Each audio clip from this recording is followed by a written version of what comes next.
Okay, so we're going to do a pod review today on the yellow Manzano pepper. Try to get you so you can see it. And these peppers are generally a hot pepper. They're very hot. In fact, they're furiously hot. The last couple times I've eaten these, I was really burning really bad from it. So we'll try to eat one of these today. I don't know if I actually can because I'm not moving around. Again, how I deal with heat for me is I like to move around. I walk, I move, I travel, and that's how I deal with heat. Some people drink milk. I move around. When I move around, for some reason, it helps me manage heat a little bit better.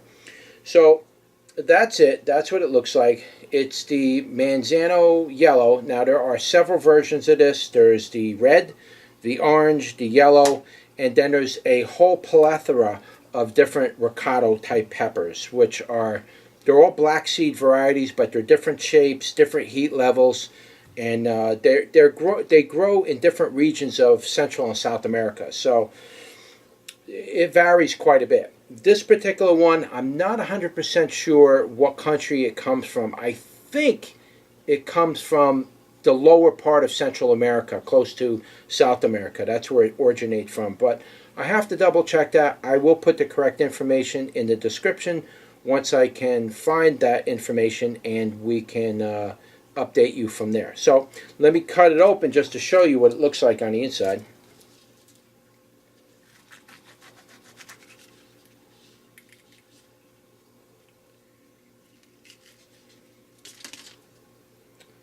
And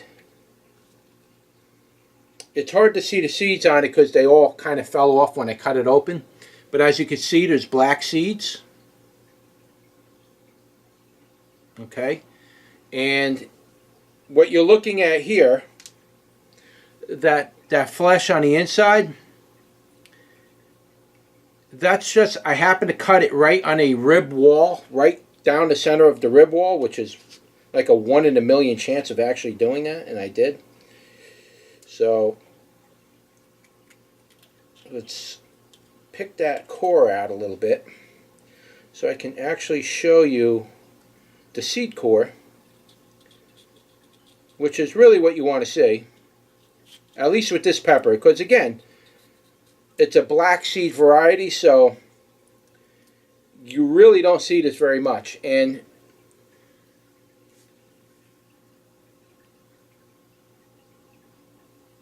that's what it looks like. All right, so you can see that there's black seeds. Now, it doesn't generally make that many seeds, this pepper.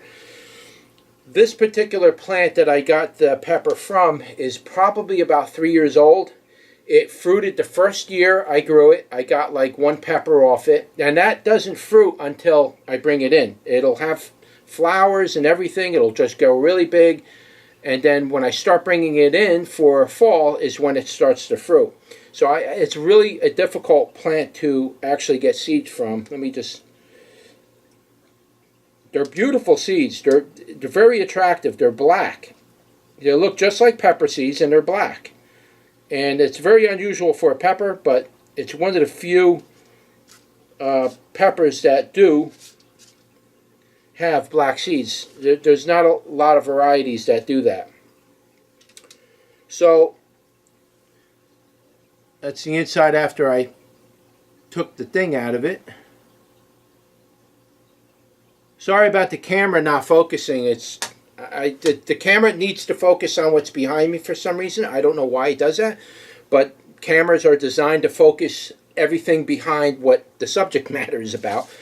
So you have to deal with it until they catch up with technology. So anyway, a little bit about the Manzano plant as far as like with me growing it. It's a very long season plant. So if you're looking to, you know, if you're looking to grow something and get fruits and vegetables like by August or September, this is probably not going to be one of the peppers you're going to want to indulge in. You're going to want to grow something a little bit more conducive to your environment.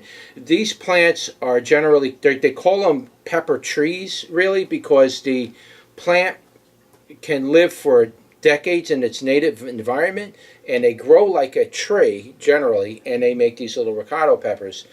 And they take a while to produce fruit. So it's like trying to grow an apple tree in a container and expect to get fruit that year. It doesn't work like that. Though some apple trees, depending if it's grafted or not, yeah, you can actually get fruit your first year planting it in a pot and growing it. It can happen. You got to make that happen. But with this particular variety of pepper, it takes a long time to produce fruit. For the plant's really got to develop a really good root system, and it's also got to develop a good stem and stalk, and then it'll start to fruit. Now, in the beginning of the year, this plant did put out quite a bit of flowers in the beginning of the year. We had a very hot spring, which was hitting the 90s and 100s in the beginning, and this plant doesn't like really hot temperatures, so it dropped all its flowers, and it continued to make flowers all the way into roughly August and September, and some of those actually started turning into peppers. It really doesn't like straight, direct, bright, burning 12 o'clock noon sunlight. It doesn't really like that. It's kind of a canopy type of plant. It likes to live under the canopy of other trees. So it likes indirect light, but not killer direct sunlight. 12 noon just like burns them off. And it doesn't like a lot of heat. It's very specific. This plant likes a specific type of environment to make fruit. And I watched it make flowers pretty much all the way up, like I said, until something like late July, August, somewhere in there, maybe even going into September. Some of these actually started turning into fruit. So it's kind of a little bit of a challenge for you to grow, but it's definitely a fun pepper to grow. I did bring it in again this year. So next year it'll either be 3 or 4 years old. I'm not even sure at this point. I've had it for so many years now. It's just an ancient plant. But I will grow it again next year, and I'm going to try locating it a little bit differently next year so that I can get some more peppers off it. So, and if I get enough peppers and I can get enough seeds, I will offer seeds eventually on my website. But as of right now, I can't, because I just simply ain't getting enough seeds. In fact, when I brought this plant in, most of these peppers you're looking at here, they fell off the plant when I was bringing it in, because I have to get these plants in. I have to trim off all the excess branches, and unfortunately I had to drop them green. They take forever to turn yellow. They took a long time. Had to reduce the sunlight, had to bring them indoors and change the temperatures, and eventually started. But the ones that were on there were sitting green for months. So it's a bit of a challenge, but it's a passion of love. If you really like growing exotic peppers, this is one to definitely try. So it's a hot pepper. Let's give it a bite and see what it tastes like.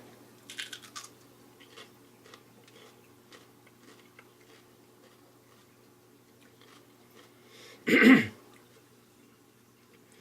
itching. So far, so good. Very delicious.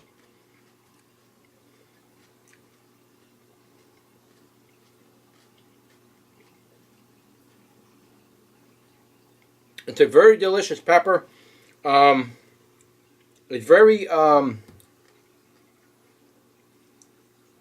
was very moist. It was like biting into an apple. A very moist experience. It wasn't like dry or anything like that. Very moist, wet experience with this pepper. Now, this one so far isn't as hot as ones that I've eaten in the past. I've eaten these in the past, and they were like over 100,000 Scovilles. Easily. This one here has almost no heat on it. It could be because it was forced to ripen indoors, because it was sitting on a plant forever.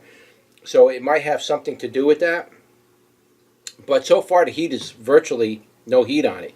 If I am to give it a number, maybe 100 on the Scovilles. Virtually no heat, but it's a delicious pepper. Let me tell you, it's got a very unique type of flavor. Let's try to get into that flavor profile a little.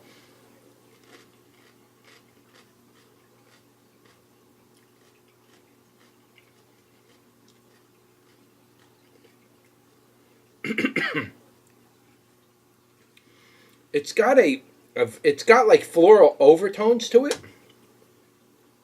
I can't really explain the overtones. It's very different in a lot of ways than a regular pepper. It's not like you're eating a bell pepper. It does have a little bit of a regular like pepper flavor. When I say pepper flavor, I'm kind of like referring to like a bell pepper, green bell pepper, or something to that effect. It does have a little bit of that, but not very much. It's mostly this floral type flavor. It's not a fruity flavor like a habanero. It's nothing like that. It just kind of got its own strange kind of flavor to it. It's very nice, to be honest with you. But as far as the heat goes, the heat varies on these. Like I said, I've eaten these in the past, and I was absolutely screaming from the heat. It was furious heat. Maybe I wasn't as tolerant to heat when I originally was eating these. The first year I grew it. Now that this plant's maybe 2 or 3 years old, maybe the heat isn't as hot anymore. I don't know. But this year, this pepper right now, the heat isn't very hot. All right, the heat did come up a little since I ate that first piece. I would definitely say the heat is probably between 200 and 500 now. But like I said, I've eaten these before where it was like 100,000 Scovilles. I mean, I was absolutely on fire. We'll eat this other piece right here and see if I can get the full effect from it.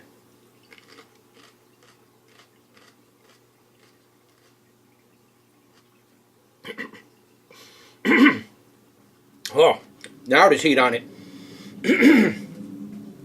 That second half is hot. Almost went into my windpipe. And you don't want to do that with peppers.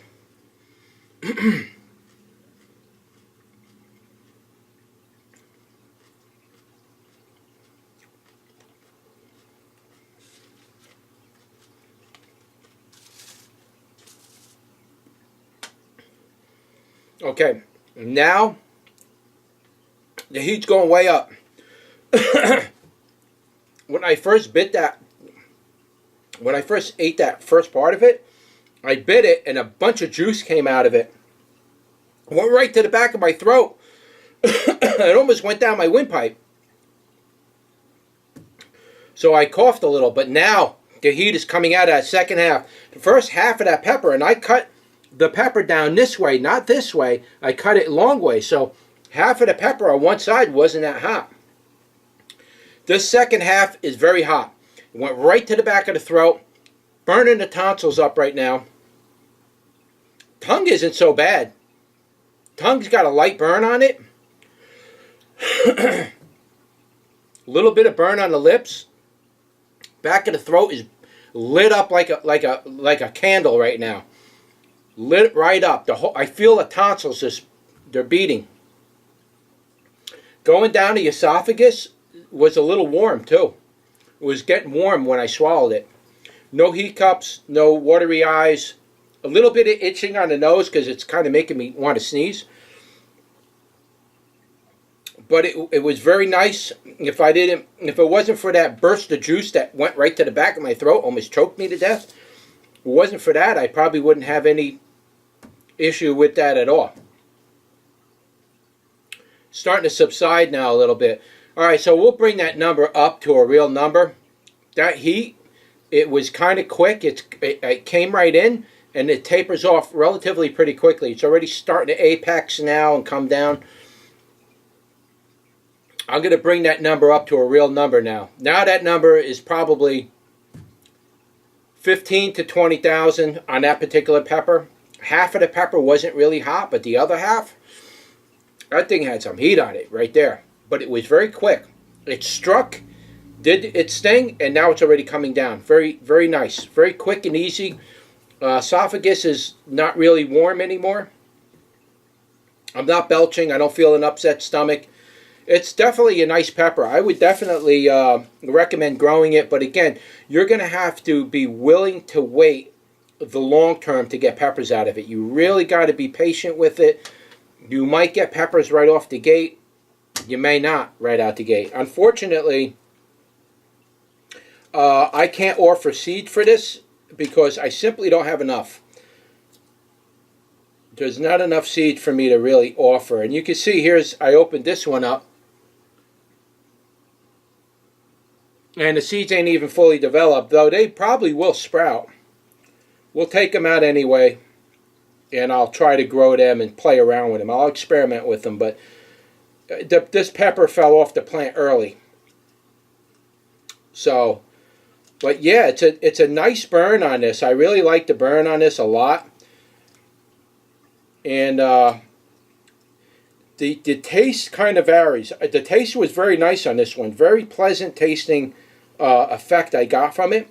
But I have eaten these before, which had a really strange citrusy type flavor. So this year, they're not coming out quite the same way. I'm not sure. It could just be the weather that causes that. Here, I'll bite some of that green one.